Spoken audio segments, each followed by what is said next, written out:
Venerable Pattakara. Aspiración en el pasado.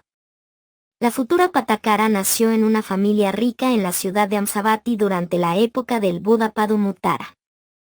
En una ocasión, mientras escuchaba un discurso del Buda, vio que una monja fue nombrada como la principal entre aquellas que eran más eruditas en las reglas del Vinaya.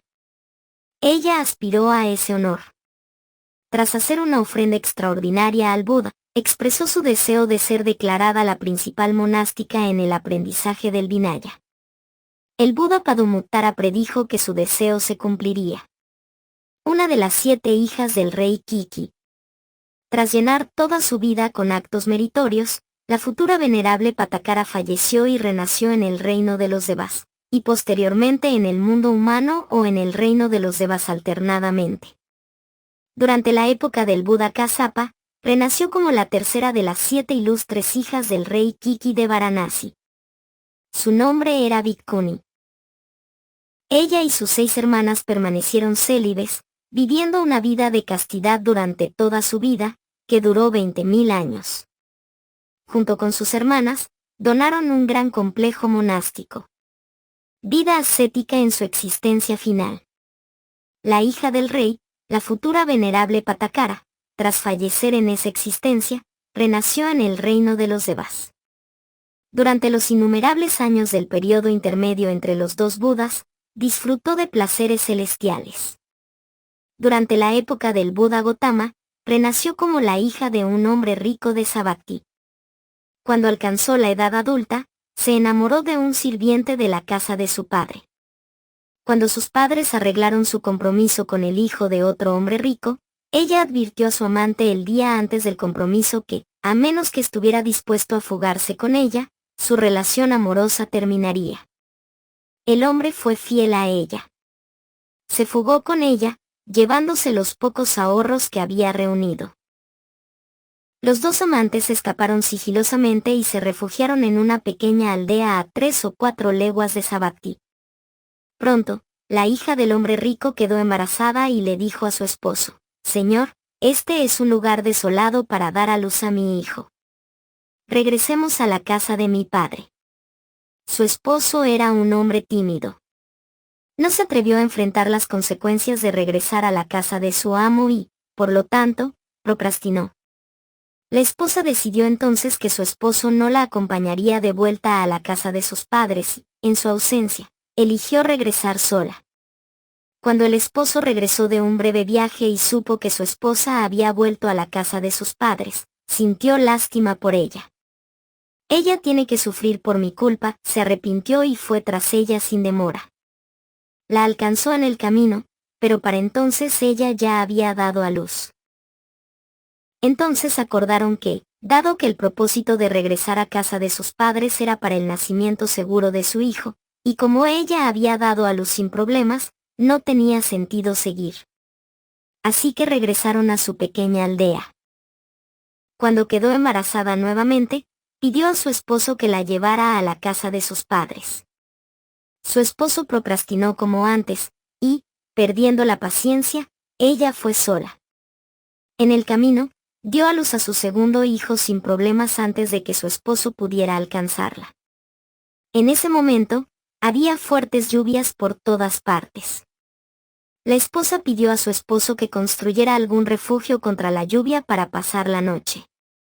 Él construyó un refugio endeble con las ramas que pudo encontrar. Luego fue en busca de hierba para construir un terraplén alrededor de la pequeña choza. Comenzó a arrancar hierba descuidadamente de un montículo.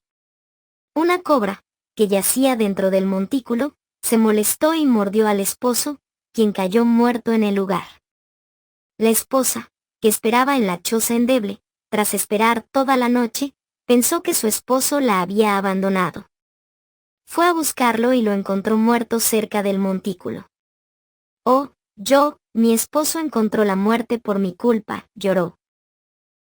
Y, tomando al hijo mayor de la mano y colocando al menor en su cintura, tomó el camino hacia Savatthi.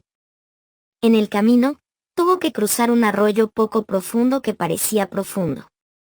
Pensó que no podría cruzarlo con ambos niños juntos. Así que dejó a su hijo mayor en esta orilla del arroyo y, tras cruzarlo, colocó al menor en la otra orilla, bien abrigado. Volvió a cruzar el arroyo para buscar al hijo mayor, pero justo cuando estaba a mitad del arroyo, un halcón se abalanzó sobre el bebé menor, tomándolo por presa. La madre se alteró e intentó ahuyentar al halcón, pero al levantar las manos en el aire, el hijo mayor lo interpretó como una señal y corrió hacia el arroyo. Resbaló y fue arrastrado por la corriente rápida. Antes de que la madre pudiera alcanzar a su hijo menor, el halcón se lo había llevado volando. Ella lamentó su destino en medio verso así. Ambos hijos míos han muerto, y mi esposo también murió en el camino. Llorando con estas palabras desesperadas, continuó su camino hacia Sabatí. Cuando llegó a Sabatí, no pudo encontrar la casa de sus padres. Esto se debió en parte a su intenso dolor, pero había una razón sustancial para su incapacidad de reconocer su hogar de infancia. Cuando preguntó a la gente dónde estaba la casa del hombre rico que solía estar por allí, le respondieron, ¿de qué sirve encontrar la casa? Fue destruida por la tormenta de anoche. Todos los ocupantes de la casa murieron dentro cuando colapsó. Fueron cremados en una sola pira, y ese es el lugar de su entierro, le mostraron el humo fino de la pira quemada. ¿Qué dijiste? Fueron las únicas palabras que pudo decir y se desmayó. Cuando se recuperó, no estaba en su sano juicio. No le importaba la decencia. Sin ropa, con las manos alzadas salvajemente, se dirigió hacia la pira quemada y lloró. Ambos hijos míos han muerto, y mi esposo también murió en el camino. Mi madre, mi padre y mi hermano fueron cremados en una sola pira. La hija del hombre rico iba por la ciudad desnuda. Cuando otras personas intentaban cubrir su cuerpo, ella arrancaba la ropa. Así, dondequiera que iba, estaba rodeada de multitudes asombradas. Por eso, comenzó a ser conocida como la mujer desnuda, o, en otro sentido de la palabra, la mujer sin vergüenza. Mientras vagaba aturdida y confundida, llorando el verso trágico, la gente le decía, vete, loca. Algunos le arrojaban tierra y basura a la cabeza, y otros le tiraban piedras. Encuentro con el Buda.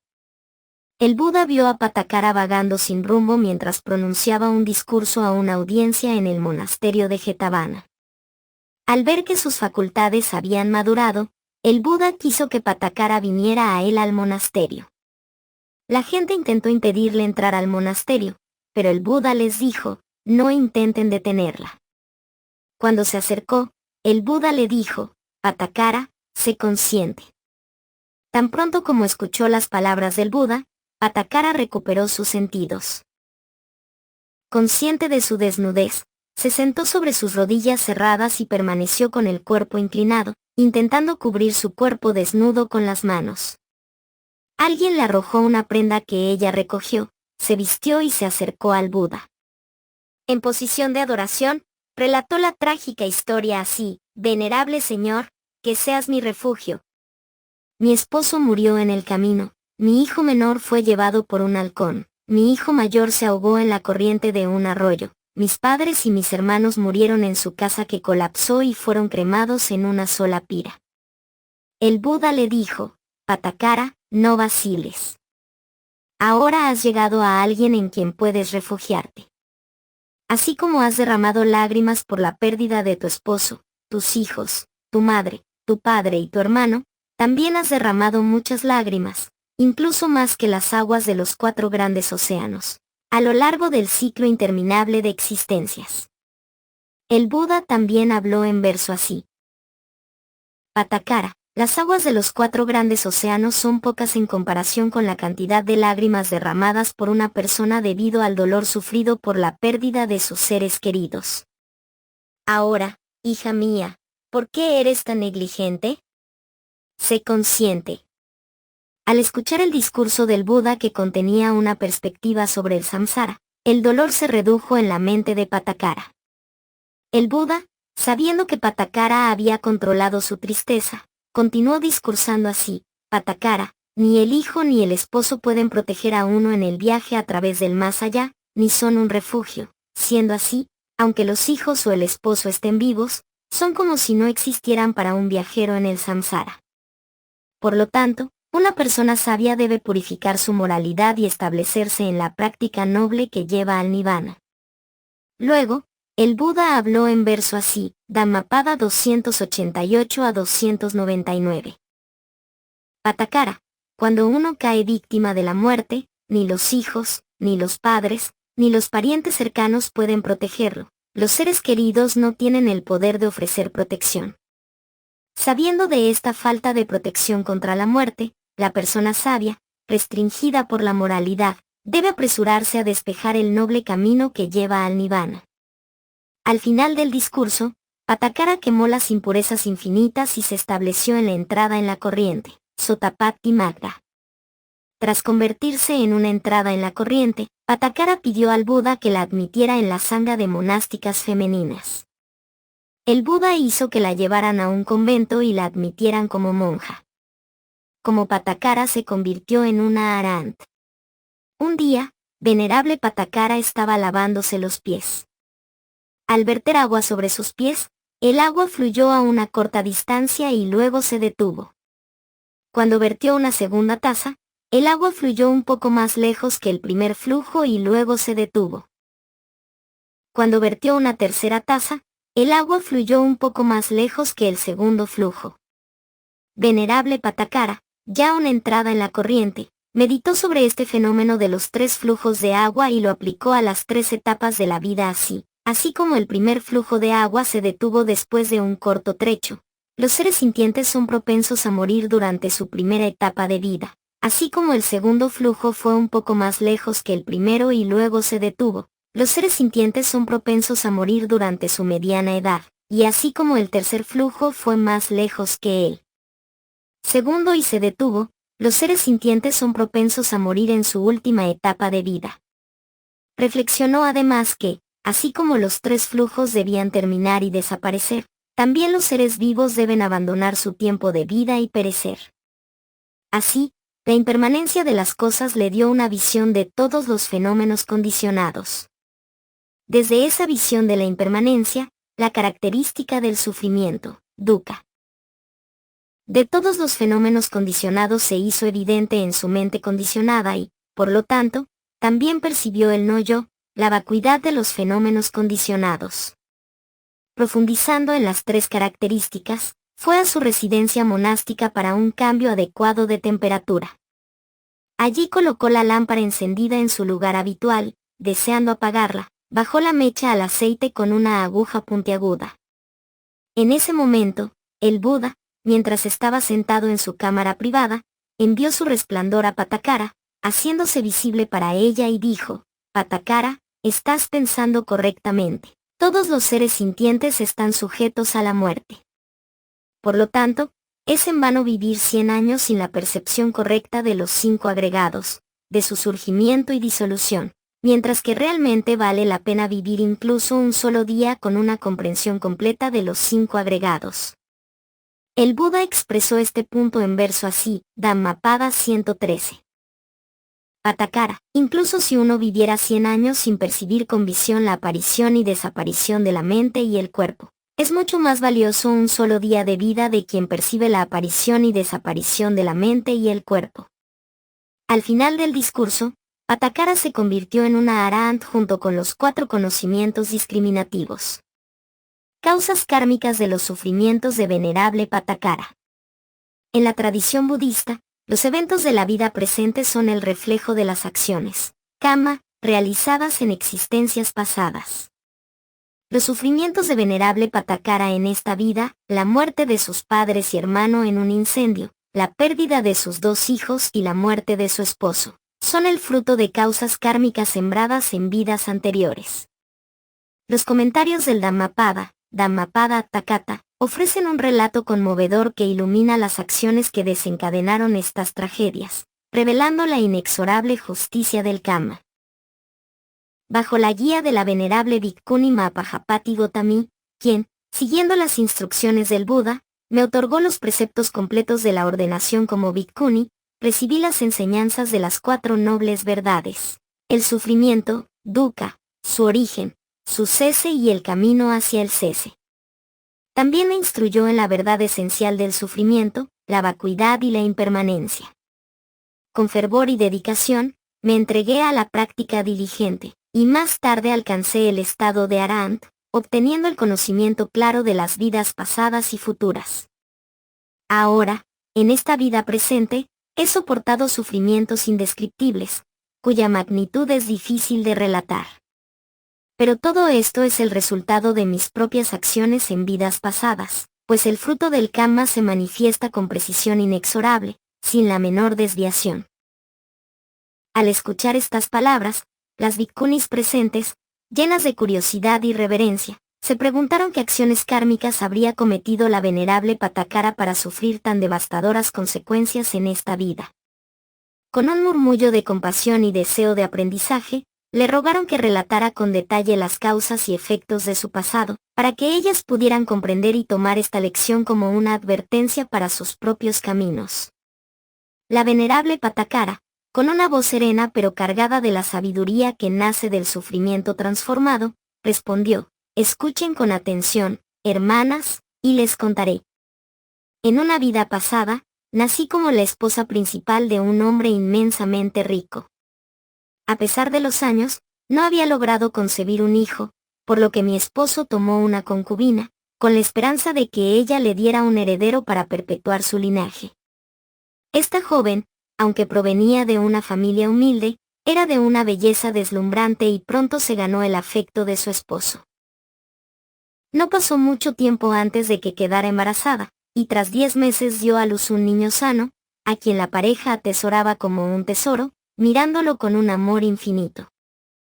Yo, como la esposa principal, provenía de una familia noble, pero la falta de un hijo propio me llenaba de amargura.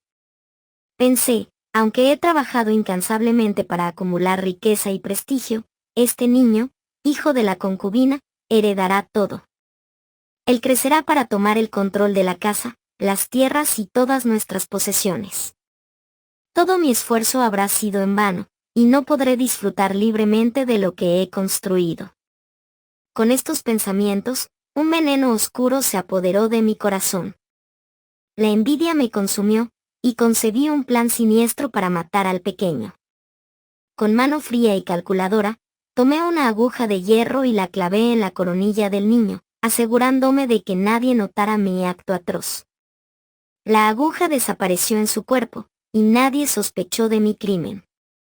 El pequeño, herido mortalmente, comenzó a debilitarse, su cuerpecito se consumía día tras día, hasta que, en menos de 10 días, su vida se extinguió. La concubina, al ver a su hijo muerto, se derrumbó en un dolor inconsolable, desmayándose de pura angustia. Al recuperar el sentido, su corazón le susurró que algo no estaba bien.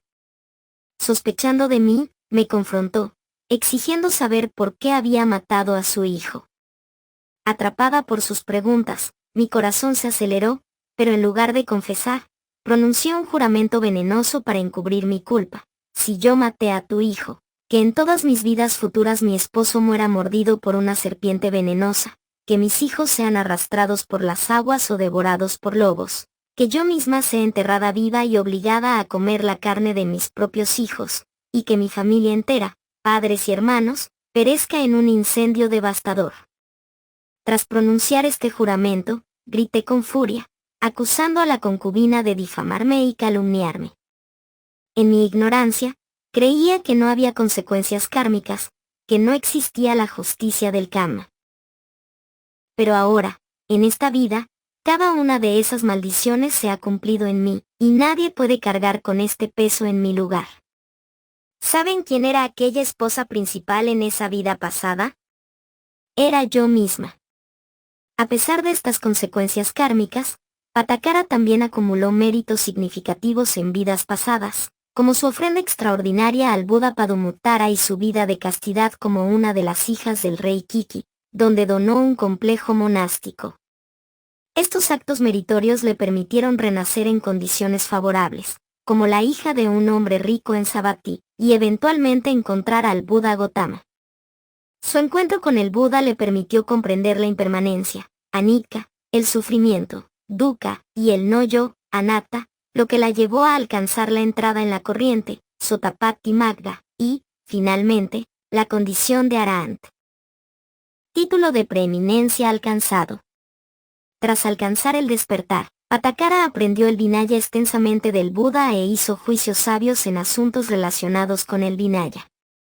Por lo tanto, en una ocasión, cuando el Buda nombró a monjas destacadas en una congregación en el monasterio de Jetavana, declaró: monásticos, entre mis discípulas monásticas que son sabias y expertas en el Vinaya, Pattakara es la principal, etadagga. Epílogo, la luz del Dhamma. Y así, hermanas y hermanos que escuchan esta historia, la vida de Pattakara se alza como un faro en la tormenta del samsara. Sus lágrimas, derramadas por la pérdida de su esposo, sus hijos y su familia, fueron más vastas que los 4 océanos, pero también fueron el puente hacia su liberación. A través del dolor, encontró la verdad, a través de la pérdida, halló la libertad. El Buda, con su compasión infinita, la guió hacia el noble camino, donde el fuego de las aflicciones se extinguió para siempre. Que su historia resuene en nuestros corazones como un recordatorio. El Kama es un espejo que refleja nuestras acciones, pero el Dhamma es la llave que abre la puerta al Nirvana. Que todos, inspirados por la venerable Pattakara, caminemos con diligencia hacia la paz suprema, dejando atrás el ciclo del sufrimiento para siempre.